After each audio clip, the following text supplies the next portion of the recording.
विघ्नहर्ता श्री गणेश, श्री गणेश, श्री गणेश। आपकी परम शत्रु देवी आदिशक्ति किसी अनुष्ठान में व्यस्त हैं और आपकी आगामी 3 दिवसों तक वो किसी भी अस्त्र शस्त्र को धारण नहीं करेंगी। किंतु महाराज, ये कोई साधारण अनुष्ठान नहीं, महा अनुष्ठान है।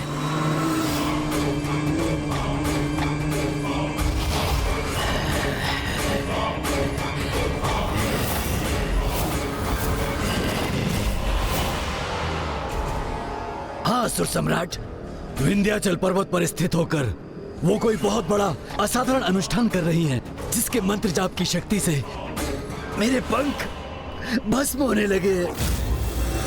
चिंता मत करो लोचन सुर, अवश्य वो अपने अनुष्ठान से मेरे समान शक्ति प्राप्त करने का प्रयास कर रही होगी, किंतु मैं उस देवी के अनुष्ठान को पूर्ण ही नहीं होने दूंगा। गणासुर!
क्या हुआ असुर सम्राट, अब क्यों स्मरण किया आपने मेरा?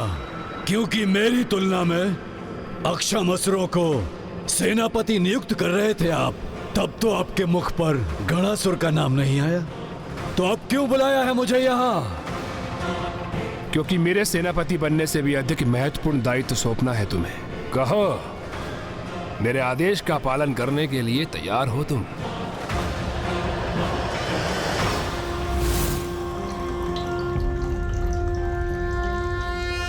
ओम नमस्ते देवेशाय सुरासुर नमस्कृताय भूत भव्य महादेवाय हरित पिंगल लोचनाय बलाय बुद्धिरूपिणे वैयाघ्रव संचदाय रणयाय ओम नमो नमः।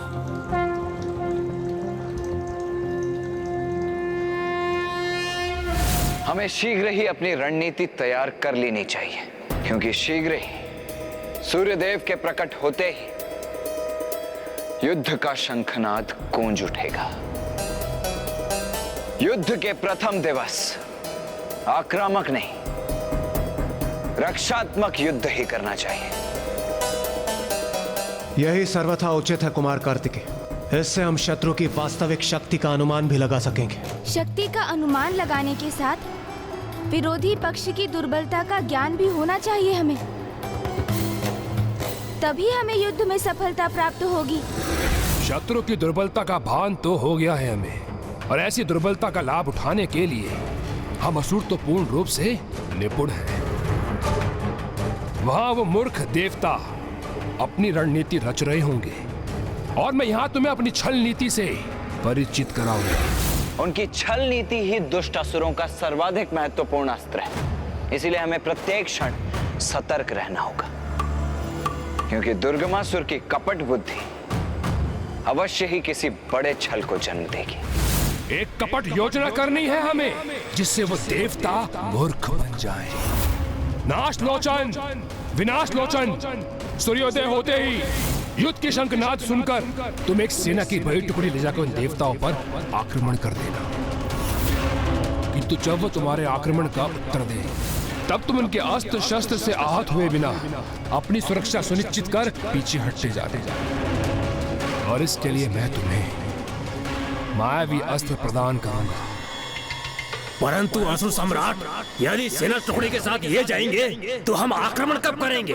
तब जब देवता इनकी सेना का पीछा करते करते विंध्याचल पर्वत से बहुत दूर चले जाएंगे, तब नाश लोचन विनाश लोचन तुम अपनी विनाशकारी ऊर्जा को आकाश में प्रभावित कर संकेत देना, और संकेत प्राप्त करते ही तुम चारों विभक्तासुर, विच्छल बुद्धि, दुमुखासुर और अभेदी उन देवताओं को चारों ओर से घेर लेना। और मैं असुर सम्राट, मुझे क्या इन सब का मुक्त रखने के लिए आपने बुलाया है यहाँ? असुर होना तो धीरज कैसे धारण करोगे, किंतु स्मरण रखो जो तुम्हें कार्य करना है उसका मार्ग ये चारों तैयार करेंगे।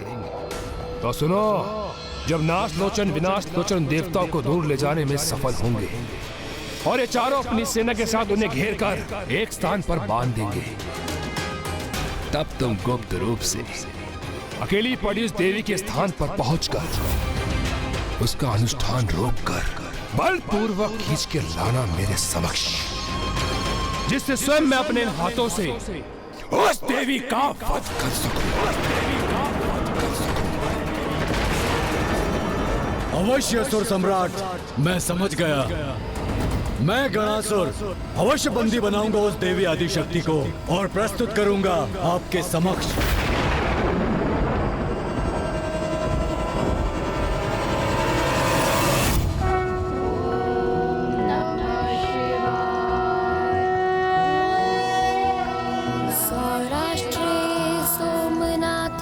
श्रीशैले मल्लिकार्जुनम उज्जैन्यां महाकालमोंकारं परमेश्वरं केदारं हिमवत् पृष्ठे। ये कलश में जल समाप्त क्यों नहीं हो रहा है? ये कैसे संभव है?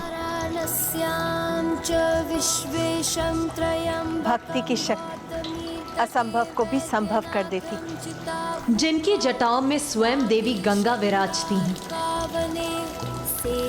उनके अभिषेक के लिए ये कलश जल विहीन कैसे हो सकता है? ओम नमः शिवाय। सौराष्ट्रे सोमनाथं च श्रीशैले मल्लिकार्जुनम् उज्जैन्यां महाकालमोंकारं परमेश्वरं केदारं हिमवत् पृष्ठे डाकियां भीमशंकरं। गणासुर, उचित समय देखकर उस देवी का अनुष्ठान बाधित करना, तब वहां निशस्त्र होगी और उसके सहयोगी देवता उससे बहुत दूर होंगे, फिर तुम्हें वहां कोई नहीं रोकने वाला होगा। अगले 3 दिवसों के युद्ध में हमारा एकमात्र ध्येय होना चाहिए उन असुरों को मां से दूर रखना। समझ गए ना आप सभी? समझ गए? जी देव सेनापति कुमार कार्तिकेय, हम समझ गए। उचित है असुर सम्राट दुर्गमासुर जी। आपकी योजना हम भली भांति समझ गए, तो फिर होने दो युद्ध का उद्घोष। सूर्योदय के साथ ही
ये दुष्ट दुर्गमासुर कहीं दिखाई क्यों नहीं दे रहा है?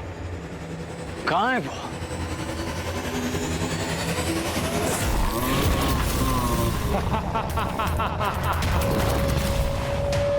देवताओं, आज के इस प्रथम दिवस युद्ध में तुमको मेरे योद्धाओं से युद्ध करना होगा, जिससे मैं देख सकूं तुम में मुझसे युद्ध करने की योग्यता है भी या नहीं।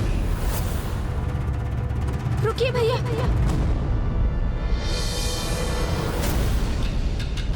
भैया, हमें रक्षात्मक युद्ध करने की अपनी योजना पर ही स्थित रहना होगा, जिससे हम इसकी कपट योजना याद कर सकें।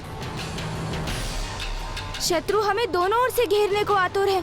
हमें भी अपनी सेना को 2 भागों में विभक्त कर लेना चाहिए। भैया, आप उस ओर बढ़िए, मैं इस ओर बढ़ता हूँ।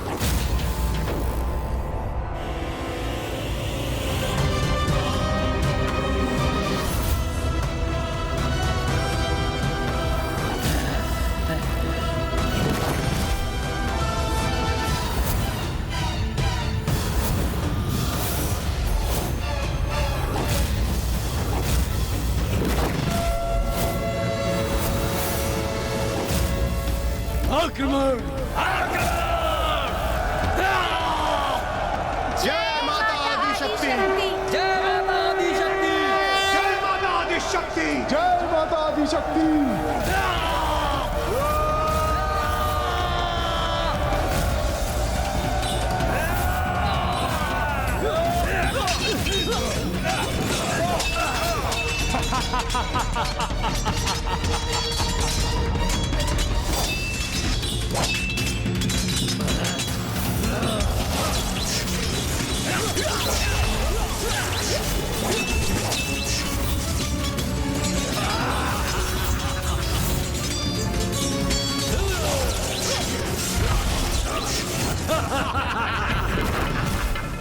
इंद्रदेव, आप अन्य देवताओं के साथ मिलकर इन असुरों को पीछे जाने पर बाध्य कीजिए।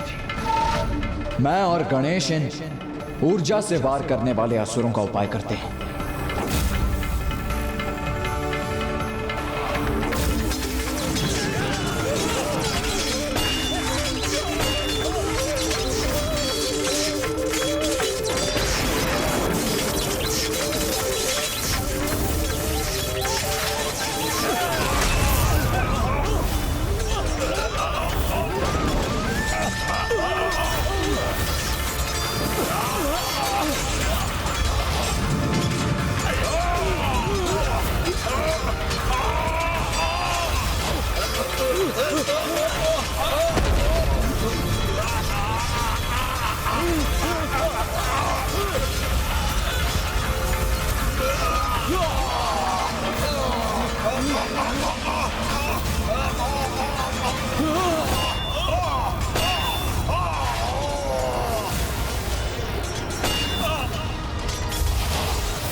उचित है, सफल हो रही है मेरी युक्ति। ये देवता मुझे मूर्ख बनाना चाहते थे, किंतु मेरी योजना के अनुसार स्वयं विंध्याचल पर्वत से दूर होने पर विवश होकर मूर्ख बन रहे हैं।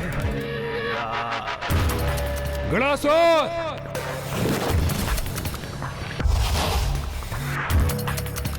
गणासुर, अब उचित समय है, आगे बढ़ो। उस देवी आदिशक्ति के पूजा स्थल पर पहुंचकर उसके अनुष्ठान को बाधित कर मेरे समक्ष प्रस्तुत करो। अंततः गणासुर भी कुछ ऐसा करेगा जिसमें उसे अत्यंत आनंद आएगा। देवी आदिशक्ति, तैयार हो जाओ गणासुर के आगमन के लिए।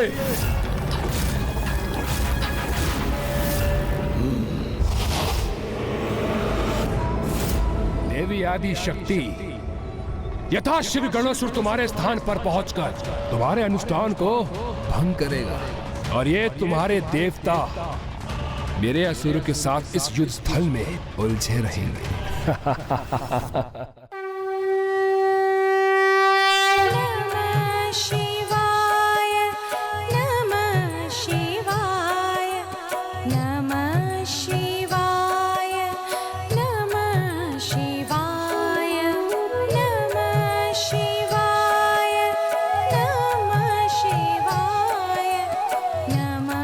शिवाय नमः शिवाय।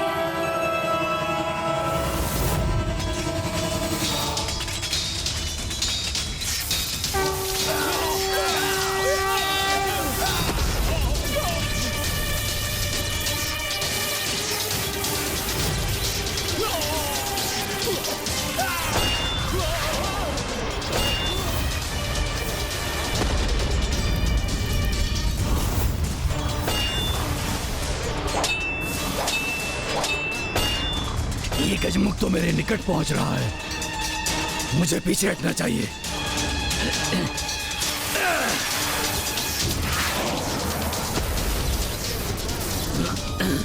दुष्ट असुर, अब मैं तुम्हारी इस ऊर्जा से और विनाश नहीं करने दूंगा।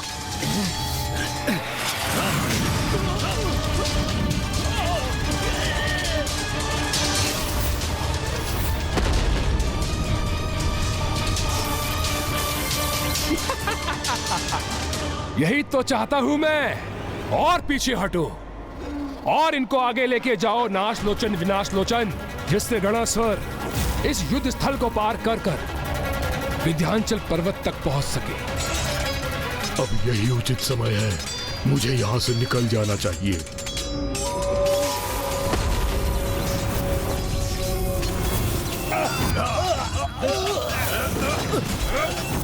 बहुत महत्वपूर्ण कार्य करना है मुझे, सभी की दृष्टि से बचकर आगे बढ़ना है।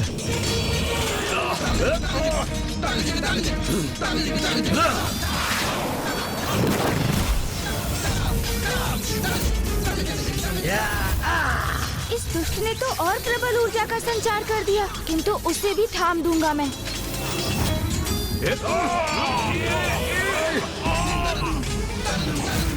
उचित अवसर है ये, यहाँ से आगे निकलने का गणासुर।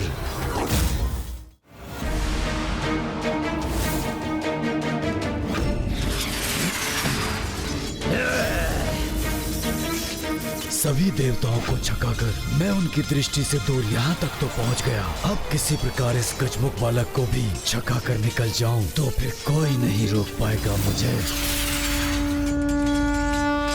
ये कैसा आभास हो रहा है मुझे, जैसे कोई है और मैं उसे देख नहीं पा रहा हूँ। ये भ्रम था मेरा, अन्यथा जैसे किसी आसुरी शक्ति की उपस्थिति का आभास हुआ मुझे इन्हें भ्रमित करना ही होगा ताकि ये गणासुर को देख ना सके, अन्यथा वो अपनी योजना में असफल हो जाएगा।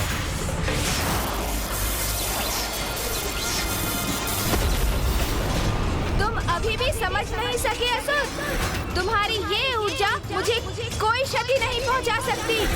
अभी तो इससे तुम्हें ही आहत करूंगा मैं।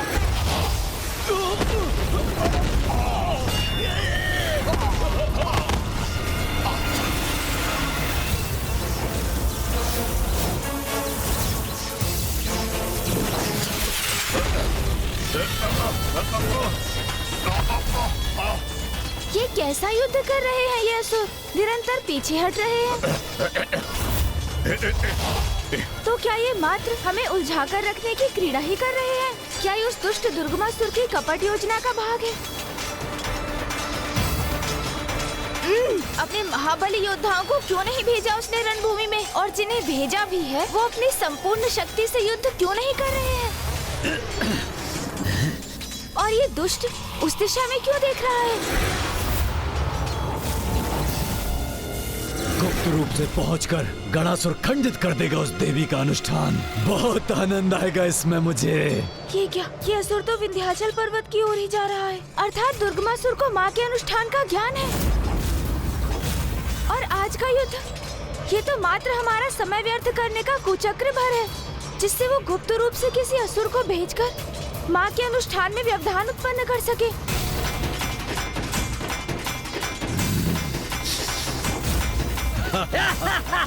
मात्र 2 महाबली असुर क्यों हैं यहाँ? अन्य सभी कहाँ? और दुर्गमासुर स्वयं युद्ध क्यों नहीं कर रहा है? क्या छल है इसके पीछे?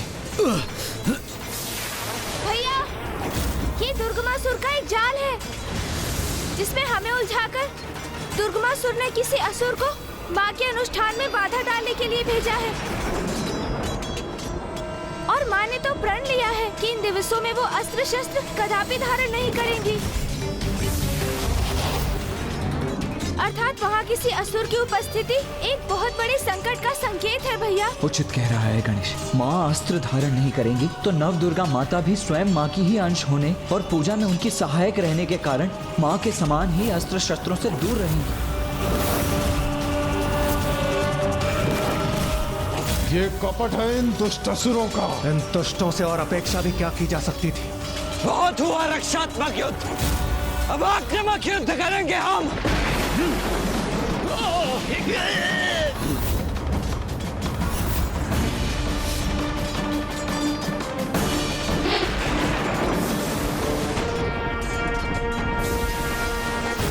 अब संकेत करने का उचित समय है। हाँ, विंध्याचल पर्वत से तो बहुत दूर आ गए हैं ये देवता।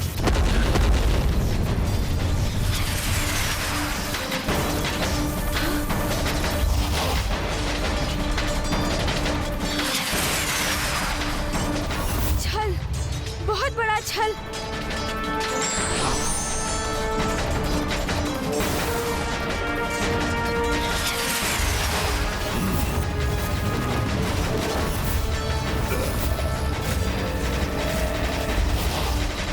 ये नाश लोचन और विनाश लोचन का संकेत है, अर्थात अब हमारे आक्रमण का समय है।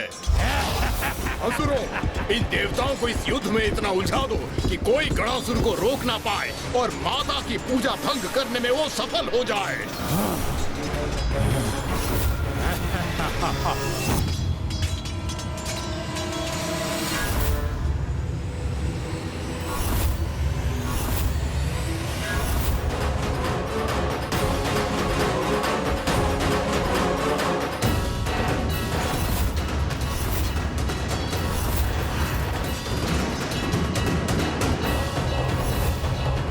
असुर अपनी योजना में सफल ना हो जाए, क्योंकि उनकी योजना ही माँ की पूजा भंग करने की है। और यदि ऐसा हुआ तो दुर्गमासुर का वध असंभव हो जाएगा।